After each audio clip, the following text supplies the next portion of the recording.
आज के वीडियो में हम रैंकिंग करने वाले हैं स्ट्रॉन्गेस्ट नेवी एडमिरल्स की।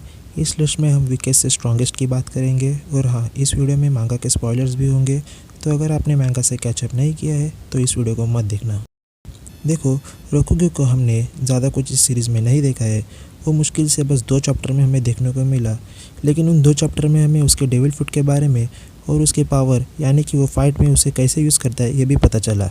इन चैप्टर में हमें ये भी पता चला कि रोकुगो कितना स्ट्रांग है। उसने मोमो के ड्रैगन के फॉर्म को, जो कि साइज़ में काइडो के ड्रैगन जितना बड़ा ड्रैगन था, उसे कितने आसानी से दबोच दिया था। हाँ, वो काइडो जितना स्ट्रांग तो नहीं था, लेकिन साइज़ में उतने बड़े ड्रैगन को भी उसने आसानी से दबोच लिया था। अकाज़ा 9 के समुराई को भी उसने बड़े आसानी से डिफीट कर दिया, यहाँ तक कि उसने क्वीन और किंग को भी बड़े आसानी से डिफीट कर दिया था।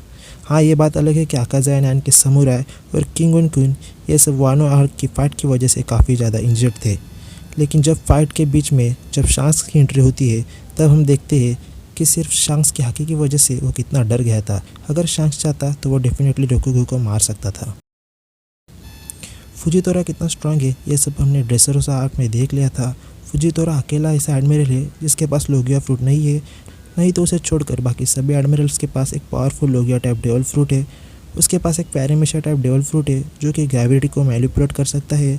फुजितोरा ब्लाइंड होने के बावजूद उसकी ऑब्जर्वेशन आकी बहुत पावरफुल है।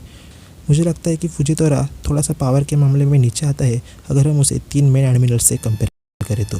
किज़ारू टॉप 3 स्ट्रॉन्गेस्ट एडमिरल्स में से एक है। अगर हम टॉप 3 एडमिरल्स की बात करें तो इनके पावर में ज़्यादा डिफरेंस नहीं है। किज़ारू के पास भी एक powerful Logia type devil fruit है जो उसके शरीर को लाइट में ट्रांसफॉर्म कर देता है, और लाइट की तरह वो कितनी आसानी से ट्रांसफ़र हो सकता है ये हमने शाबोडी और मरीनफोर्ड आर्क में देखा है। इस लिस्ट में किज़ारू को नंबर 3 पे 2 वजह से रखा है।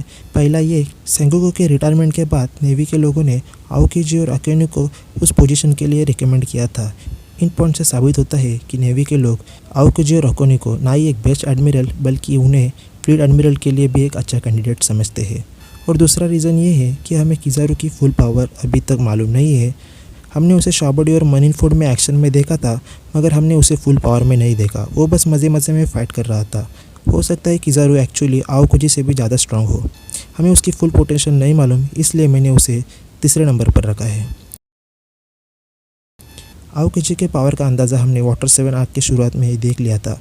उसका Logia devil fruit one of the strongest devil fruits में से एक है।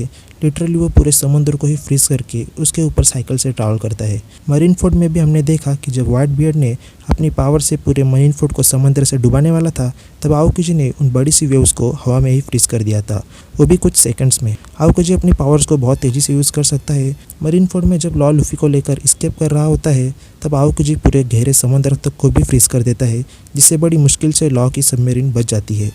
आओकीजी और अकेनु की जब फ्लीट एडमिरल के पोजीशन के लिए पंख हज़ार्ड पे फाइट होती है, तब कंटिन्यूस 10 दिन के बाद बड़ी मुश्किल से अकेनु जीता था।